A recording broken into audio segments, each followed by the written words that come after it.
Hello, I welcome you all to this special webinar on mastering AWS Well-Architected Framework. I am Debashish Roy. I am the Senior Network Analyst at the Indian Cybersecurity Solutions. And today we'll discuss what is the framework of the AWS. What is the Well-Architected Framework? What are the components that make the AWS cloud the robust one? And it's a best cloud infrastructure today's market. So let's begin.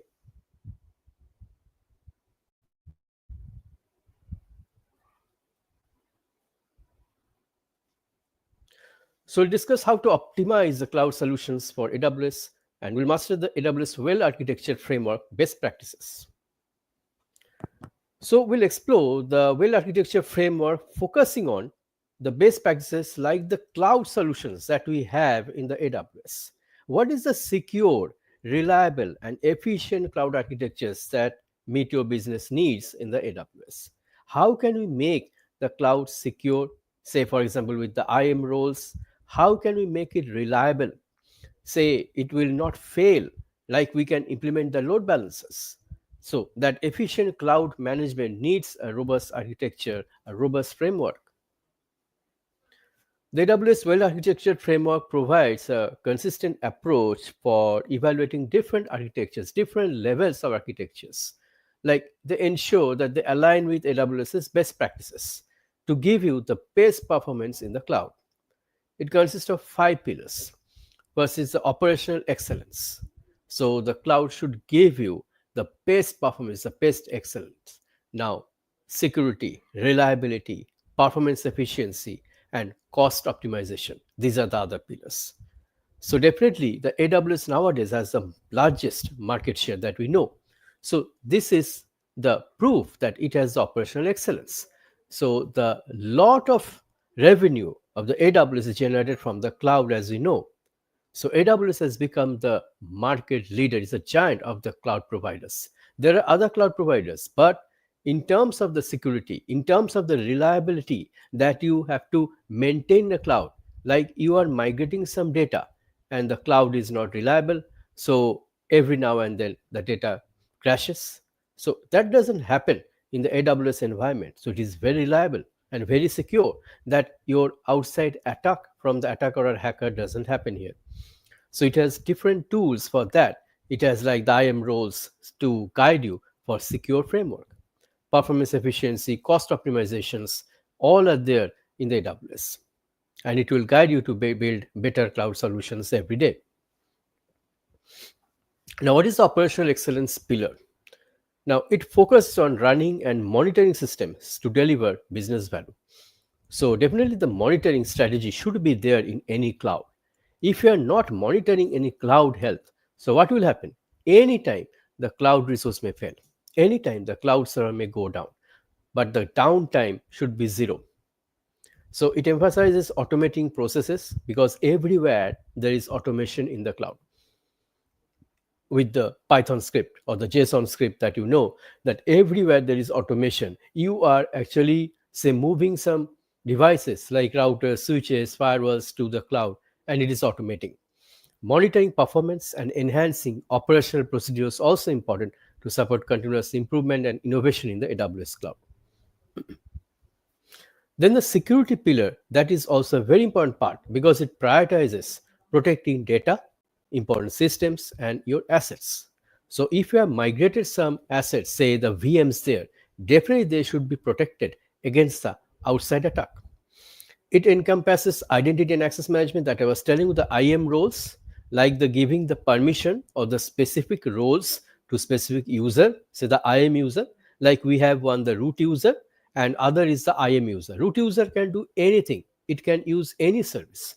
But IAM user, we can restrict the IAM user for particular access, for particular service level access. Now, detective controls and incident response strategies, that is also important. Now, you have to implement these practices to ensure a robust security posture, security environment in your cloud environment. So that is all together makes AWS the choice for you. Reliability, that is also a best practice for you because the reliability pillar ensures a workload can recover from failures and meet customer demands. Because if there is a data loss, you have to make sure that backup is there Like the AWS backup, there is a tool. So you can take the backup of the VMs of the EC2 instance that we call there. So there is S3 bucket where you can keep your data, you keep your backups there. So it is there in the cloud. And key best practices include automated recovery from the backup, then fault tolerance. Definitely, if there is a failure, you have to meet the fault tolerance. So fault tolerance strategy should be there, and data backup strategies that I was telling you. These practices help maintain operational integrity and availability. So every time you have to make sure that your data is available and operational.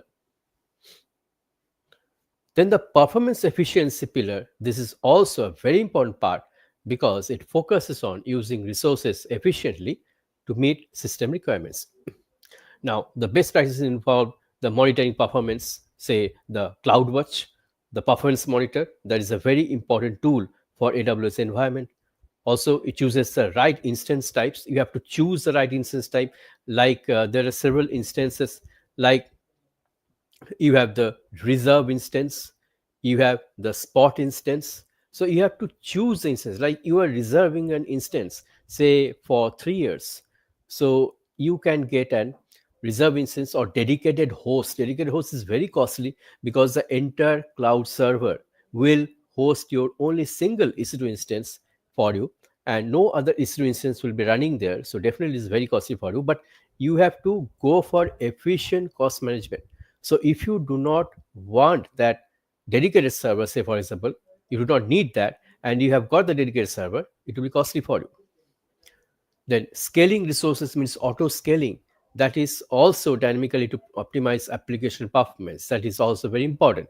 If the load is increasing on one instance, then other instances are created or other hardware resources are added. So that also you have to do it wisely to actually minimize the cost.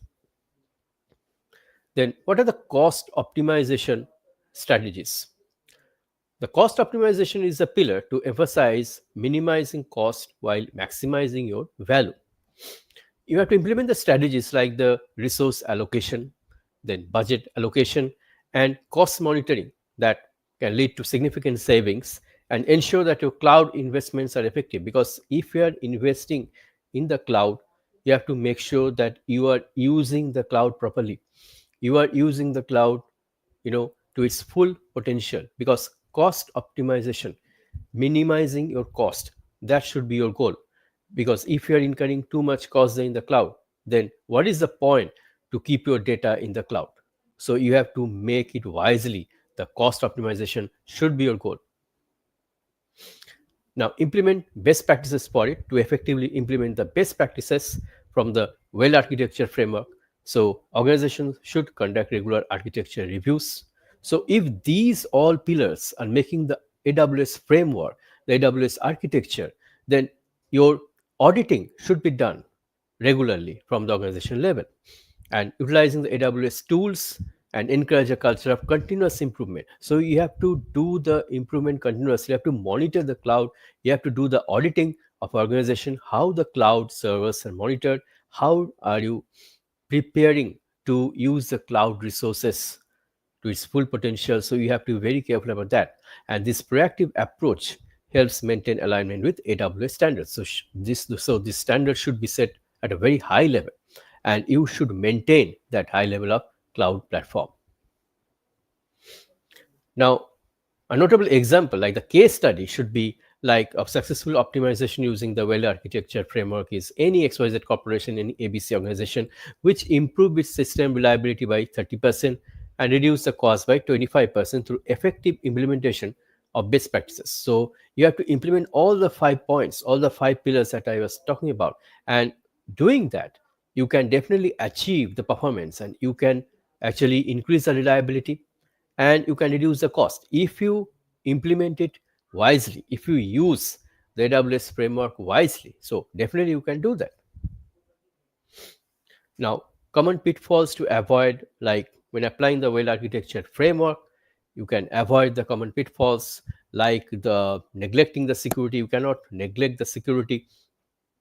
You cannot underestimate the cost management. So definitely there is a cost explorer there. Then you have to manage the cost there, and you cannot fail to monitor performance in the CloudWatch. you cannot fail to do that. There are CloudWatch alarms, there are warnings that to be set up, and you have to set up those for the cloud server. And being aware of these challenges can help you create more resilient and efficient cloud solutions, definitely. Now, what are the tools for optimization? Now, AWS offers various tools to assist in optimizing the cloud solutions, right from the AWS Cost Explorer and AWS Cloud Trail, that is for monitoring. So these are the AWS Well-Architected tool. So leveraging these tools can enhance your architecture's effectiveness, and it can enhance your operations. So we can conclude that you can master the AWS Well-Architected Framework because it is very essential for optimizing the cloud solutions. So not only you have to implement the cloud solutions for AWS here, but you have to do the optimization. So that architecture of the AWS framework needs to be understood first. And by focusing on the 5 pillars of this framework and implementing the best practices, any organization can achieve better performance, cost saving can be done, and enhanced security can be achieved in their cloud environments. So this is the theory part behind the AWS security framework. And now I can take you to the, let's say, AWS console there. So that is the AWS console. Here you can see that we have different types of tools. Like you have this CloudWatch. If you go to the CloudWatch there, then you will see the different options available to monitor your cloud health environment.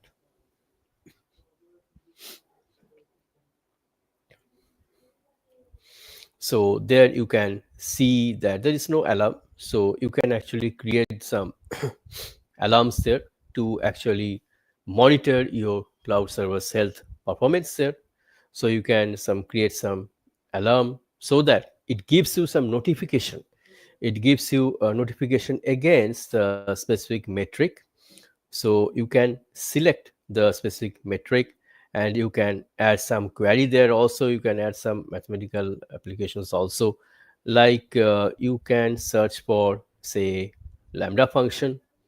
So in lambda function you can also search for any function by name or by resource. So anything that you're running, say these are the functions that was used earlier here. So you can actually select any function, and you can select the metric. So it is not showing you graph because the function is no longer active, it is already deleted, but you can see the function name. And whenever the throttle or the performance goes greater than any threshold value, you have to just maintain, or you have to put the threshold value here, or greater than equal to, or it is lower equal to or lower than any threshold, like any, or anomaly detection. So it is outside of any range. So if it's not normal, if it's not in the normal range, it is behaving abnormally there. So definitely the CloudWatch will give you some alarm, they will give you some warning. So you can definitely do that. And also you can do some additional configurations to how many times the alarms will be there. So definitely there are a lot of options there. And also you can give the notification. You can also select a simple notification service, SNS topic. You can also subscribe to any SNS topic. SNS is a separate thing. Then you have to configure the SNS there, and this CloudWatch will actually give that alarm, that warning to the SNS. It will subscribe to the SNS topic, or you can create a new topic. So you can do a lot of things. Again, you can take some more action like auto scaling action, EC2 action, all these things. So there are a lot of options available in the cloud environment, so that you can use it. And you have to first create an SNS topic right here. Say for example any topic, it is not running now, but it was running. So this was one of the options. Again, you have some logs. That is very important. I was telling you about the monitoring and the auditing. So for that auditing, these are the logs. So these are the CloudWatch logs that you can see. So against any service, you can see these logs, even the EC2 instance, if it's running there also. you will see this log is generated. You can see the view the S3, say your S3 bucket is there, and if the bucket has different objects, so what is the bucket size, the number of objects that is stored in the bucket, so everything you can monitor. So CloudWatch monitors everything, and you can get the detailed CloudWatch report of every minute if you want, because, but it is definitely not free. The free report is not for every second or every minute. You have to pay for that. You have to do a pay account for that, not the free account, but you can get it anyway. So this is the auditing. You can do it for 1 hour, 3 hour, 12 hour. So 24 hours monitoring should be there. So every time you should get the appropriate report for that CloudWatch, or you can say CloudTrail. So different services are there. So even you can search for, say, the CloudTrail,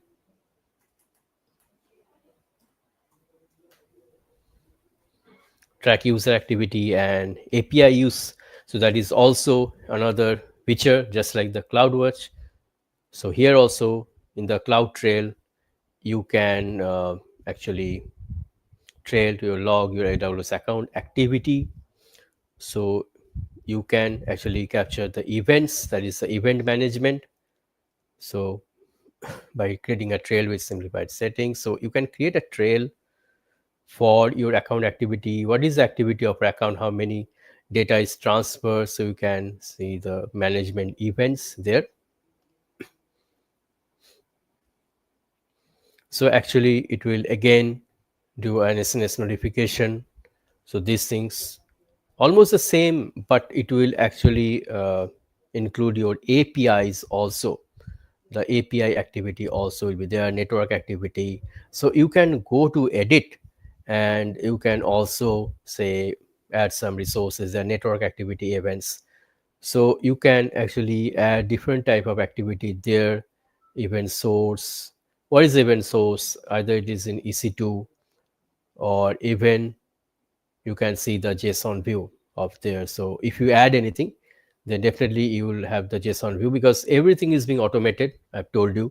So everywhere you can see the scripting that is inbuilt in the cloud. So in the CloudTrail events also, you can do the monitoring, continuously log your activities, and security automation. You can define the workflows that notify you when specific events are detected. Any anomaly detecting in your APIs also, you can do it. And also, if the internal policies and regulatory standards are being maintained, you can check it.